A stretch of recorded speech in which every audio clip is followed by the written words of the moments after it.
ఇది మధురవాడ ఉడా కాలనీ అండి, మిథునాపూర్ కాలనీలో. ఇది ఒక ప్రత్యేకమైన కాలనీ.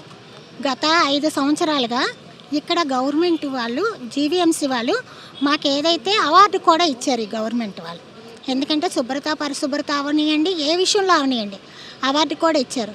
మేము కొన్ని సంవత్సరాలుగా ఇక్కడ మేము వినాయకుని పెట్టుకుంటున్నాం. ప్రతి సంవత్సరం వినాయకుని పెడుతున్నాం. అది 1 సంవత్సరం 2 సంవత్సరాలు అని లేదండి, మాకు తెలిసినప్పటి నుంచి మేము పెడుతూనే ఉన్నాం. ఇలా ఇక్కడ మేము పెడుతున్నాం. పిల్లల స్కూళ్ళు బస్సులు ఇక్కడ ఆగుతాయండి, స్కూల్ బస్సులు ఇక్కడ ఆగుతాయి. చిన్నపిల్లల స్కూళ్ళు అన్ని చుట్టుపక్కల 4-5 చిన్నపిల్లల స్కూళ్ళు ఉన్నాయండి. అలాగే బ్యాంకులు ఉన్నాయి, గుడి ఎదురుగా ఉంది. అన్నిటికీ మధ్యలోన రాత్రికి రాత్రే లేచిపోతున్నది ఏదైనా ఉందంటే అది మద్యం దుకాణం అండి. ఇలా మద్యం దుకాణం ఇక్కడ పర్మిషన్ ఇవ్వడానికి గల కారణం ఏంటి? ఇక్కడ కాకుండా ఇంకెక్కడైనా ఇచ్చుకోమనండి, మాకు అభ్యంతరం లేదు. ఎందుకంటే ఉయ్యాల్లో ఆడుకుంటున్న చిన్న పాప, 9 నెలల పాపని కూడా మానభంగం చేసి తాగిన మత్తులో మానభంగం చేస్తున్న రోజులు ఇవి.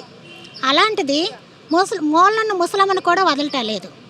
తల్లి, చెల్లి, పిల్ల అనే భేదం లేకుండా ఎవరు పడితే వాళ్ళని అసభ్యకరంగా చూస్తూ, వాళ్ళని అసభ్యకరంగా మాటలాడుతూ, ఆ మత్తులోన వాళ్ళ వెనకాతలే పడి వాళ్ళ మెడలో ఉన్న గొలుసులు లాక్కొని పోవడమో, లేదా ఇళ్లల్లో చొరబడి మానభంగాలు చేయడమో, లేకపోతే ఏవి దొరకకపోతే చంపి వెళ్ళిపోవడమో, ఇలాంటివన్నీ క్రైమ్ జరుగుతున్నది అంటే కేవలం మద్యం మత్తులోనే. అలాంటి మద్యం మత్తులోనే ఇక్కడ ఈ దుకాణం పెట్టడం వల్ల కాలనీ వాసులం మేమందరం ఇక్కడ మేము ప్రశాంతంగా ఉండగలమా? మా పిల్లలు స్కూల్ నుంచి క్షేమంగా మేము తీసుకెళ్ళగలమా?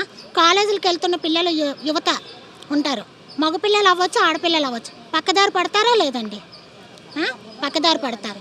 మేము అడుగుతున్నది ఏంటంటే, డిమాండ్ చేస్తున్నది, కాలనీ వాసులుగా మేము డిమాండ్ చేస్తున్నది ఏంటంటే, ఎక్సైజ్ డిపార్ట్మెంట్ కళ్ళు మూసుకొని పర్మిషన్ ఇస్తుందా?